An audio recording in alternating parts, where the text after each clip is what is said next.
여러분과 저는 요한복음 8장에 나오는 현장에서 가늠하다 붙들린 여인의 이야기를 잘 알고 있습니다.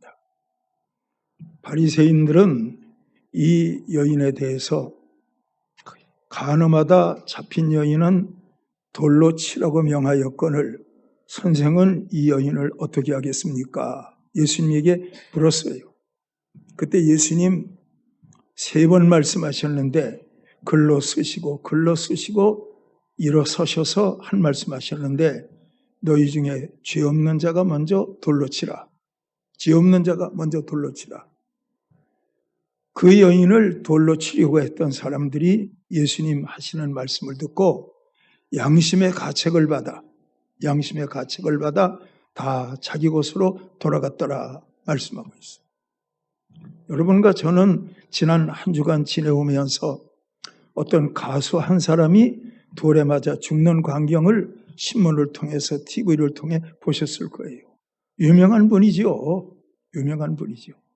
그 유명한 가수 임영웅 씨보다 그분이 더 인기가 높다니까 대단한 분 아니겠어요? 음주운전 때문에 또 음주운전하고 도망가다가 나중에는 다 그것이 들통나가지고 언론에서 그 사람에게 문매를 때리는데 참 비참하게 되더라고요. 제가 그것을 보면서 한 사람이 하늘꽃까지 올라가는 스타가 됐다가 내려꽂혀서 이름 없는 무명초가 되는 것은 한순간이구나. 그걸 깨달았어요. 여러분, 음주운전 한 사람이 세상에 한두 사람이겠어요? 아마 음주운전 아는 사람 없을 거예요. 다 음주운전을 했다는 경험 가지고 있을 거예요. 근데 그 사람이 걸린 거예요. 아주 비참하게 무너지더라고요. 저는 그것을 보면서 참 현장에서 가늠한 여인을 돌로 치려고 하는 그 시대의 율법주의자들이나 이 시대에 자기네들은 음주운전하면서도 가수 한 사람이 운전했다고 해서 그걸 가지고 신문이나 텔레비전에서 저렇게 능치처참하는 걸 보면서 무서운 세상이구나 저는 깨닫게 되었어요. 예수님 말씀하시기를 숨겨온 것이 드러나지 않을 것이 없다. 숨겨온 것이 드러나지 않을 것 없다. 다 드러난다고 예수님 말씀하신 거예요.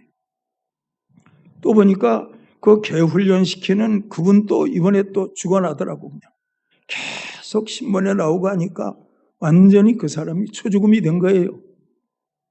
역시 그래요. 세상의 모든 사람들의 죄가 다 드러난다면 그 사람들은 그런 죄를 짓고 여론에서 매장되고 그 사람의 형편이 참 형편없이 돼버렸지만 우리가 짓는 모든 죄가 다 드러났을 때 그건 어떻게 되는 거예요? 그건 영원한 지옥에 들어가는 거예요. 영원한 지옥에 들어가는 거예요. 제가 가끔 여러분들에게 말씀드리잖아요. 작은 조약돌 하나도 물속에 가라앉고 큰 바위돌도 물속에 가라앉는다. 세상에서는 작은 죄가 있고 큰 죄가 있지만 하나님 앞에서는 죄값은 사망이다. 조약돌처럼 작은 죄를 지었다 할지라도 그 사람이 십자가에 피 흘리신 예수님 만나지 못했으면 그 죄로 말미암아 지옥 가게 되는 거고, 그 사람이 살인죄를 짓고 어떤 흉악한 죄를 지었다 할지라도 예수님 만나면 그 죄 용서받고 오늘 내가 나와 함께 낙원이 있으리라. 그런 하나님의 구원의 언약을 받지 않겠습니까? 그러므로 여러분, 모든 죄인은 죄사함 받지 않고는 천국에 갈 수 없는 거예요. 그러므로 여러분들은 요즘에 언론에 드러난 그런 사실들을 보면서 그 사람만 손가락질할 게 아니고 성경으로 돌아가서 나는 과연 어떤 사람인가? 마음으로 음욕만 품어도 간음한 것과 같다고 했는데, 미워하기만 해도 살인하는 것과 같다고 했는데, 탐심만 가져도 우상숭배와 같다고 했는데, 마음의 죄까지라도 다 심판하실 것을 말씀하신 그 예수님 앞에, 엄미한 심판 앞에 여러분과 저는 두려움을 가져야 되고, 그 심판의 때가 오기 전에 뭐라고 말씀하세요? 지금은 은혜 받을 만한 때요, 지금은 구원의 날이라. 우리는 이 십자가 사랑의 은혜 시대를 살고 있는 거예요. 여러분 오늘 주일 예배 드리러 나왔잖아요. 주일 예배가 뭐예요? 복 주어서 거룩하게 하신 날이에요. 복 주어서 거룩하게 하신 날. 시편에 기록되어 있는 말씀을 보면 허물과 죄의 가림을 받는 자가 복이 있느니라 말씀했어요.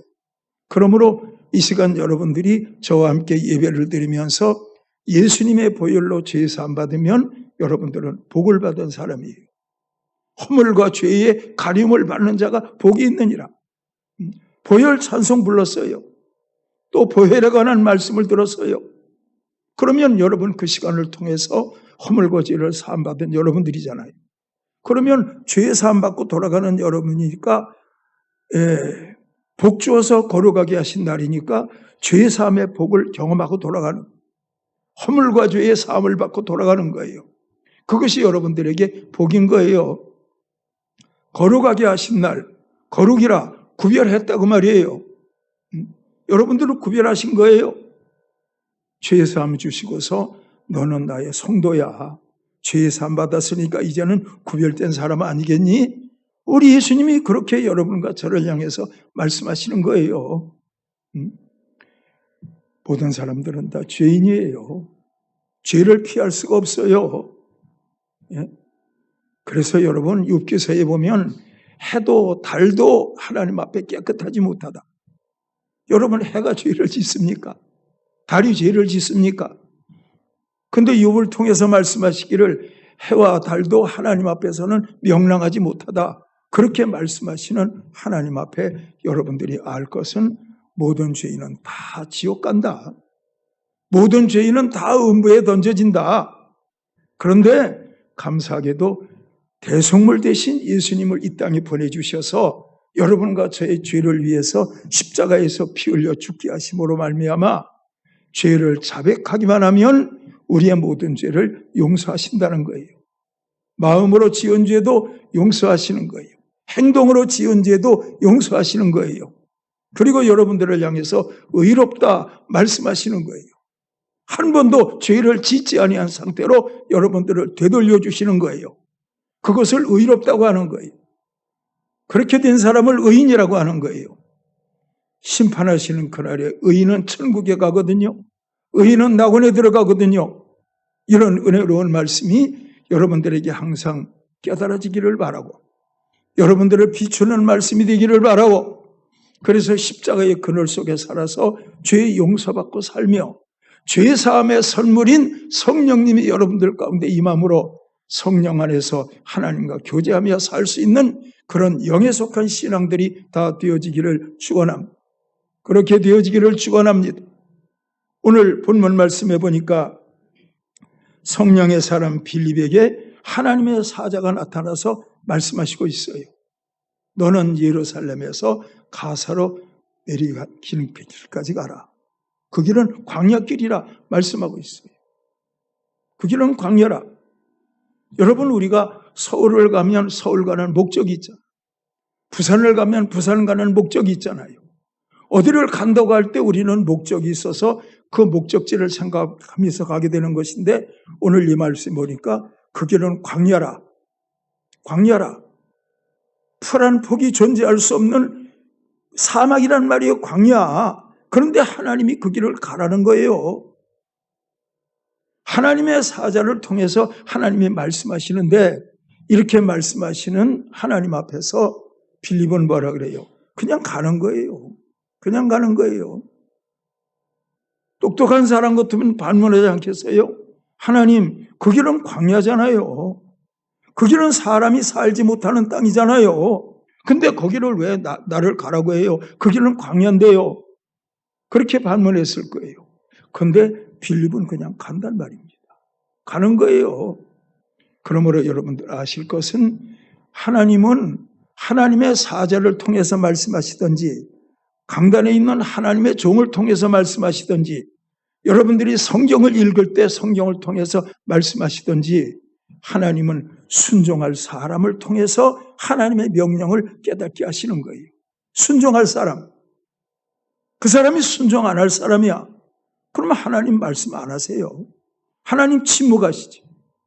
그러므로 평생 사는 날 동안 하나님의 음성 한 번도 들어보지 못한 사람이 있는가 하면 때마다 일마다 하나님의 음성을 들으면서 성령의 인도를 따라 사는 사람도 세상에는 있지 않겠어요?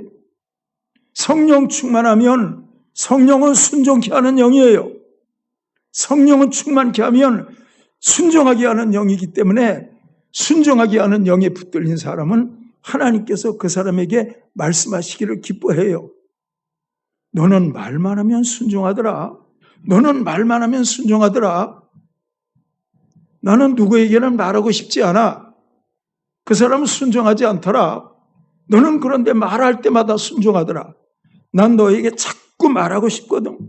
나는 너에게 계속 명령하고 싶거든. 하나님이 그렇게 말씀하시는 거예요. 아실 게 있어요. 늘 순종해서 하나님 앞에 신뢰를 얻고 하나님의 명령을 듣고 싶거든. 여러분들은 순종의 영인 성령으로 충만할 수 있는 여러분들이 되기를 축원해요. 순종의 영인 성령으로 충만할 수 있는 여러분들이 되어야 돼요. 로마서 8장 5절 6절에 있는 말씀을 보면 육신에 있는 자들은 육신의 일을 영을 따르는 자는 영의 일을 생각하느니 육신의 생각은 사망이요 영의 생각은 생명과 평안이니라. 육신에 있는 자들 늘 육신의 것만 생각해요. 무엇을 먹을까? 무엇을 마실까? 무엇을 입을까? 어떻게 하면 육체적으로 즐거운 일이 있을까? 이것만 생각하는 거예요. 영에 속한 사람은 영의 일을 생각하는 거예요. 어떻게 하면 내가 하나님을 기쁘시게 하지? 내 사업을 통해서 하나님이 어떻게 영광을 받으시지? 내 직장을 통해서 하나님이 어떻게 영광을 받으시지? 내 가정을 통해서 하나님이 어떻게 영광을 받으시지? 나와 내 자녀들을 통해서 하나님이 어떤 영광을 받으시지? 영의 일을 생각한다. 그 사람에게 하나님은 말씀하시기를 기뻐하는 거예요. 그 사람은 그 일을 순종하는 거예요. 하나님 그 사람을 통해서 영광을 받으시는 거예요. 그래서 여러분 하나님의 말씀을 듣고 깨닫고 순종하는 사람을 좋은 땅이라 말씀하고 있는 거예요. 누가복음 8장 8절입니다. 더러는 좋은 땅에 떨어짐에 나서 100배의 결실을 하였느니라. 이 말씀을 하시고 외치시되 들을 귀 있는 자는 들을지어다 말씀하셨어요. 들을 귀 있는 자는 들을지어다. 귀 다 가지고 계시지요? 하나도 아니고 둘씩 가지고 계시잖아요. 어떤 사람은 양쪽으로 다 듣고 이 말씀을 마음 가운데 심는 사람이 있는가 하면 다 똑같은 두 개의 귀를 가지고 있는데 어떤 사람은 이쪽 귀로 듣고 이쪽 귀로 내보내는 사람도 있다. 말씀 들으면서 양쪽으로 듣고 마음에 심는 여러분들이 되기를 바라요. 그것이 뭐예요? 마음에 심는 것, 마음으로 믿어 의에 이르고 그런 자리까지 나갈 수 있는 거예요. 여러분 모두에게 그런 은혜가 있기를 바랍니다. 전도서 9장 17절입니다. 조용히 들리는 지혜자의 말들이 우매한 자들을 다스리는 자의 호령보다 나으니라. 조용히 들리는 지혜자의 말씀. 지혜가 뭐예요? 복음은 구원에 이르는 지혜예요. 그러니까 구원에 이르는 복음의 지혜의 말씀 조용히 듣고 있으면 그 말씀이 여러분들을 영원한 생명 구원으로 인도하는데 큰 호령소리처럼 천둥벼락치듯 꽝꽝 울리는 어떤 소리가 있는데 그 소리는 아무리 들어도 여러분들에게 생명도 없고 영원한 천국도 없고 그런 거 아무것도 없어요. 영혼의 유익이 없어요. 여러분들 늘 TV를 보시잖아요. TV를 보면서 거기에서 영생길을 발견합니까? 그런 거 없잖아요. 그래도 재미있으니까 보잖아요. 여러분들을 축복합니다. 성경 볼 때마다 하나님의 음성 듣기를 축원함. 방송 들을 때마다 하나님의 음성 듣기를 축원합니다. 그래서 빌립같이 하나님 앞에 순종하는 태도로 살아갈 수 있는 여러분들이 되어야 합니다. 빌립은 여러분 순종했습니다. 광야로 내려가는 길인데 그 길은 아무것도 기대할 것이 없는데 소망할 것이 없는데 하나님이 가라고 하니까 아멘 하고 그 길을 갔는데 여러분 이 길이 자그마치 거리가 얼마나 되느냐 74km에 해당이 돼요. 74km. 건강한 한 사람이 하루 걷는 거리가 40km라고 해요. 74km. 빌립은 얼마나 다름질을 했을까? 그 시간에 도착하기 위해서.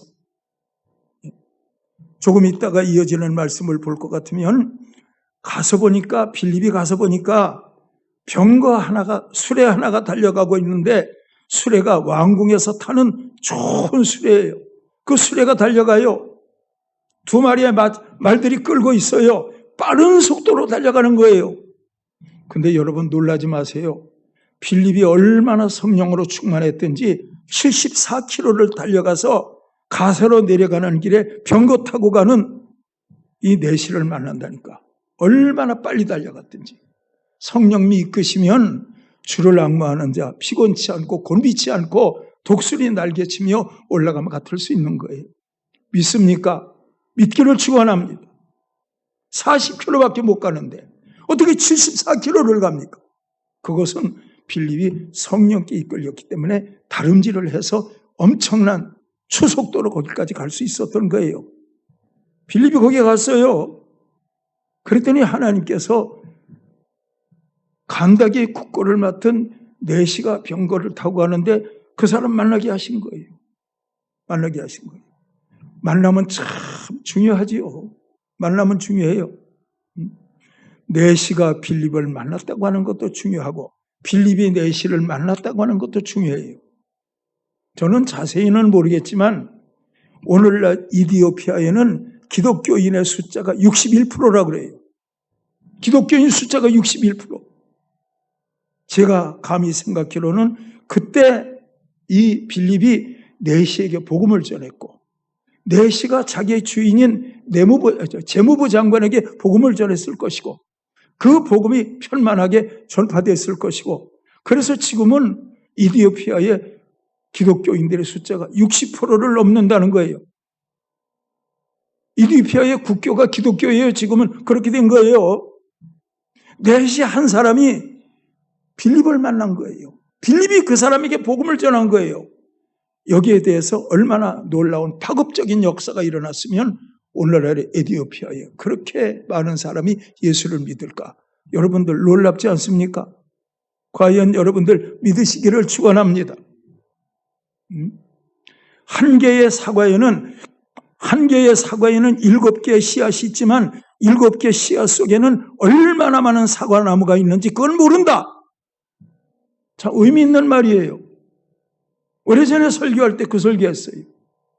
한 개의 사과 속에는 까만 사과씨가 몇 개 들어있어요. 7개보다 더 들을 수 있고 덜 들었을 수도 있어요. 근데 그 사과씨 안에는 얼마나 많은 사과가 들어있는지 그건 모른단 말이에요. 내시 한 사람이 복음을 들었는데 이게 복음의 씨가 사과씨처럼 떨어진 거예요. 이것이 이 내시를 통해서 또 다른 사람들에게 복음으로 증거된 거예요. 그리고 이디오피아의 역사가 흘러오면서 많은 사람들이 예수를 믿게 된 거예요. 여러분 놀랍지 않습니까? 하늘의 밀이 땅에 떨어져 죽지 아니하면 하늘 그대로 있고 죽으면 많은 열매를 맺느니라. 여러분 놀랍지 않습니까? 이 만남이 얼마나 중요한지 몰라요. 여러분들 성령 충만한 빌립이 말이요. 사도도 아니라니까. 근데 이 사람을 통해서 하나님은 이렇게 역사했다니까. 놀라운 만남이죠. 놀라운 만남. 여러분들도 인생을 살아가면서 어떤 사람을 만날 때 빌립이 내시를 만난 것처럼 하나님께서 복음 전하라고 내게 만나게 한 사람이구나 이렇게 생각하고 그 사람에게 복음을 전하면 그 사람이 여러분들의 전한 복음을 통해서 어떤 영혼의 열매가 맺어질지 그거는 아무도 예측할 수 없는 것입니다. 오늘 말씀의 의미가 여러분들에게 바로 깨달아지기를 주님의 이름으로 축원합니다. 좋은 만남이에요. 좋은 만남이에요. 얼마나 좋은 만남입니까? 병거가 막 달려가고 있어요. 빌립이 막 따라가는 거예요. 성령이 함께하니까 막 엄청난 속도로 병거를 따라가는 거예요. 헐떡거리면서 병거와 보폭을 맞춰서 가면서 빌립이 뭐라 그래요? 읽는 것을 깨닫느냐? 헐떡거리면서 읽는 것을 깨닫느냐? 그 사람이 기도하는 사람이 없이 어떻게 깨달을 수가 있느냐? 병거에 올라타기를 구하네. 올라탔어요. 읽는 성경은 뭐예요? 저가 사지로 끌려가는 어린 양과 같이 끌려갔다. 공변된 재판을 받지 못했다. 뭐 이런 말씀 아니에요. 그 사람이 어떻게 알아요? 그 사람이 어떻게 알아요? 육에 속한 사람은 육의 일만 깨닫는 거예요. 영에 속한 사람은 영의 일을 깨닫는 거예요. 빌립은 영에 속한 사람이고 내시는 육에 속한 사람이니까 자기가 읽고 있는 이사야서에 기록되어 있는 말씀을 영적인 말씀인데 육에 속한 내시가 어떻게 깨닫느냐는 말이에요. 깨달을 수가 없잖아요. 빌립이 병거에 타고 가르치는 거예요. 성령의 사람 빌립이 가르치는 거예요. 요한복음 15장 26절 여러분들 잘 아시죠? 보혜사 성령이 오면 나를 증거할 것이요. 보혜사 성령이 오면 나를 증거할 것이요. 놀랍지 않아요? 하늘의 하나님께서 내려다 보시니까 내시가 병거를 타고 가는데 두루마리 성경 읽고 있는데 하나님이 보시니까 이사야서를 읽고 있는 거예요. 하나님이 보시니까. 근데 그가 뭔지 몰라가지고 고개를 갸우뚱거리고 있는 거예요. 하나님이 그것을 보시면서 빌립을 보내서 만나게 하신다니까. 하나님이 그렇게 일하신다니까. 얼마나 감사합니까? 참 감사하지. 이렇게 만나게 했어요. 그래서 이 내시가 복음의 말씀을 들으면서 그 마음이 뜨거워졌어요. 세례를 받고 싶었어요. 가다가 물 있는 곳을 만났어요. 세례받기를 원했어요. 둘 다 병거에서 내려가가지고 세례를 받는데 빌립은 세례를 주고 내시는 세례를 받았어요. 그리고 두 사람이 물 위에 올라왔는데 두 사람의 마음 가운데 기쁨이 충만했다. 기쁨이 충만했다. 복음 전하니까 전한 사람 기뻤고 들으니까 들은 사람 기뻤고 그들이 다 기뻤다. 기뻤다. 옛날 개역 성경은 물 위에서 나온 그들이 흔연히 자기 길을 갔다. 흔연이란 이 말을 큰 기쁨을 말하는 거예요. 옛날 성경은 흔연이라고. 두 사람이 다 기뻤어요. 곡으로 돌아가면서 기뻤어요. 빌립 또다시 다른 곳으로 복음을 전하기 위해서 다른 곳으로 가면서 그의 마음 가운데 기뻤어요. 전하는 자는 전해서 기쁘고 듣는 자는 들어서 기쁘고 이들 마음 가운데 성령이 충만했던 거예요. 그래서 이들의 만남이 아름다운 만남이 되는 거예요. 아름다운 만남. 아름다운 만남. 여러분, 저와 여러분들이 한 주일에 한 번씩 예배 시간 되면 만나요. 어떻게 여러분과 저의 만남은 아름다운 만남입니까? 아니면 어떤 만남입니까? 제가 지금 누가 그랬지? 김예술 집사님 복 받을지어다. 아름다운 만남. 그래. 아름다운 만남이요. 왜? 저를 통해서 예수님에 관한 이야기를 듣잖아요. 저를 통해서 복음의 말씀 듣잖아요. 복 주어서 걸어가게 하신 복된 날 허물과 죄의 사함받을 십자가 복음의 말씀을 듣잖아요. 그리고 부활의 소망을 가지고 돌아가잖아요. 그러니까 우리의 만남이 아름다운 만남인 거예요. 우리의 만남. 제가 제목이 아름다운 만남이어서 아름다운 만남에 대해서 한번 찾아봤어요. 여러분 참조로 한번 들어봐요. 사도행전 11장 25절에서 26절입니다. 바나바가 사울을 찾으러 다소에 가서 만남에 안디옥에 데리고 와서 둘이 교회에 1년간 모여 있어 큰 무리를 가르쳤고 제자들이 안디옥에서 비로소 그리스도인이라 일컬음을 받게 되었더라. 바나바가 안디옥에 가서 안디옥 교회를 세우는데 도움이 필요해. 도움이. 그래서 생각난 것이 사울. 그때는 바울이 아니고 사울이니까 사울을 생각해요. 그래서 사울이 있는 사울의 고향인 지금의 바울이지 그러니까. 사울의 고향인 바울이 있는 곳으로 가는데 길리기아 다소까지 갔는데 이 길이가 거리가 얼마나 되느냐?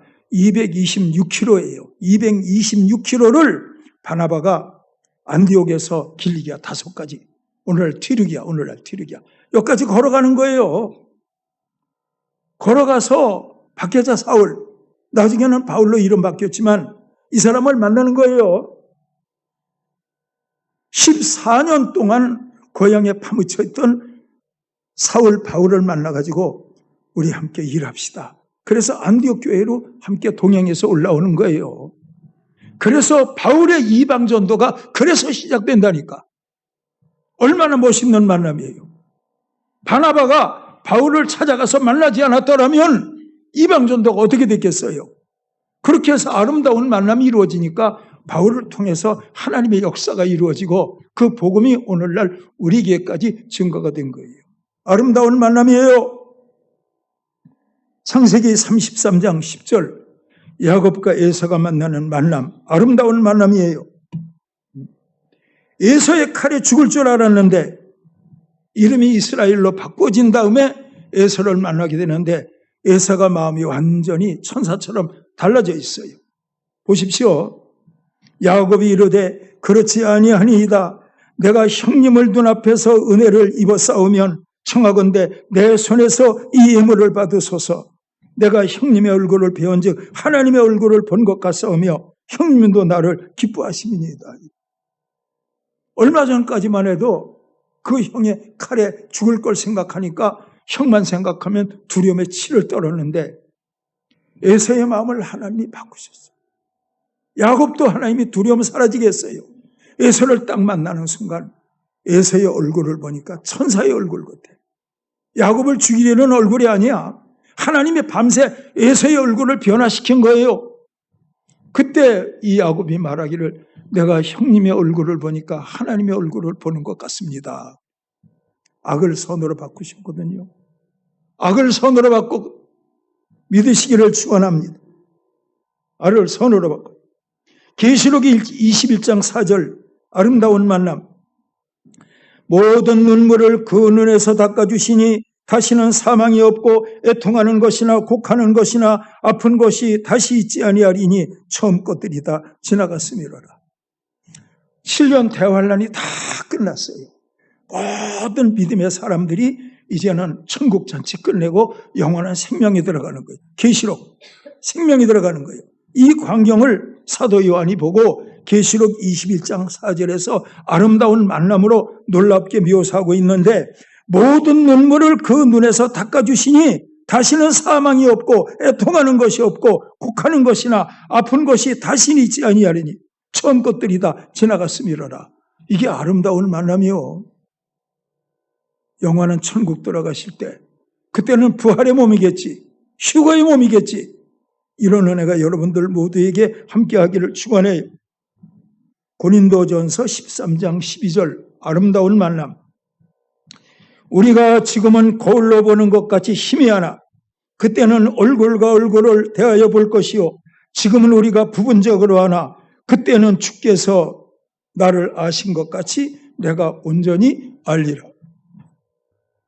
주님이 여러분과 저를 만나시는 그날, 지금은 여러분과 제가 그냥 설교 말씀을 통해서 주님 만나잖아요. 설교 말씀을 통해서. 근데 그날에 이르러는 우리가 주님을 만나는데 지금은 거울로 보는 것 같이 희미하나, 옛날에는 청동거울이니까 이 말이 맞지. 거울로 보는 것 같이 청동거울이니까. 그때는 얼굴과 얼굴을 마주대하여 볼 것이요. 그때는 우리가 주님이 나를 알고 내가 주님을 알고 온전히 알리라. 이것 때문에 여러분과 제가 신앙생활하는 거예요. 이것이 아름다운 만남이에요. 여러분, 설교 정리하겠습니다.